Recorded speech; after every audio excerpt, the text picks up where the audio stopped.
Before you think it's STI, let's talk about the common cause of yeast infection. Yeast infection is medically known as candidiasis, which happens when a natural fungus known as Candida albicans overgrows in the vagina. Yes, yeast lives there, but the problem begins when the pH balance is disrupted. Your vagina has good bacteria and yeast living peacefully together, but the problem begins when the pH balance is disrupted. It then makes the yeast to overgrow and symptoms begin.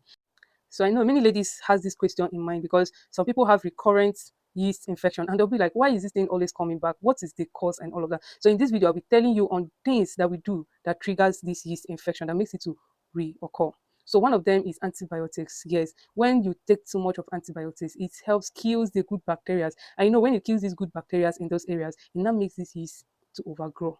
So that's why you keep experiencing yeast infection. I know this yeast infection is a common condition that almost I don't say almost all ladies suffer from. So antibiotics kills the good bacteria in the vagina, therefore making this yeast to overgrow, thereby causing yeast infection. Another thing that can cause this yeast infection is too much intake of sugar and junk food.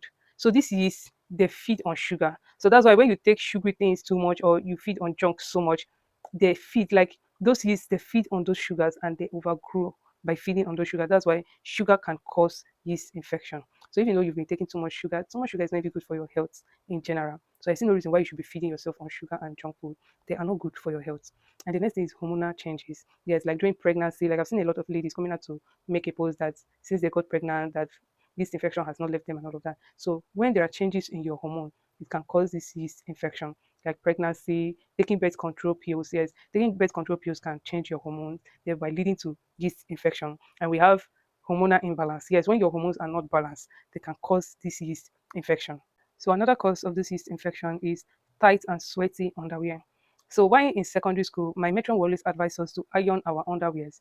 But I never understand the reason why she asked us to iron our underwear until now that I'm an adult. I had to understand, oh, this is the reason why she was asking us to iron our underwears. So tight and sweaty underwears is not good for your health as it disrupts the pH of your vagina, thereby leading to this yeast infection. It is advisable that as a lady, when you want to sleep at night, make sure that place is very free for air to pass in and out. You get, so the place should be free. Wear loose underwears. Wear loose, like I don't know why you're tightening that area. Apart from when you are menstruating, which is very important to avoid any leakage and all of that. But apart from that, when you're done with it, the place allow the place to breathe. Air should go in. Allow the place to breathe. Don't wear tight underwears. And learn to sun dry your underwears. If you don't iron them, sun dry them. Make sure you sun dry your underwears. This helps to maintain the pH of your vagina, thereby preventing this yeast infection. This is the most common cause of yeast infection, wearing tight underwears, and when that area is moist, like when it is wet all the time, it can cause this yeast infection. So ways you can prevent it is make sure you sun dry your underwears, iron them, and keep them clean.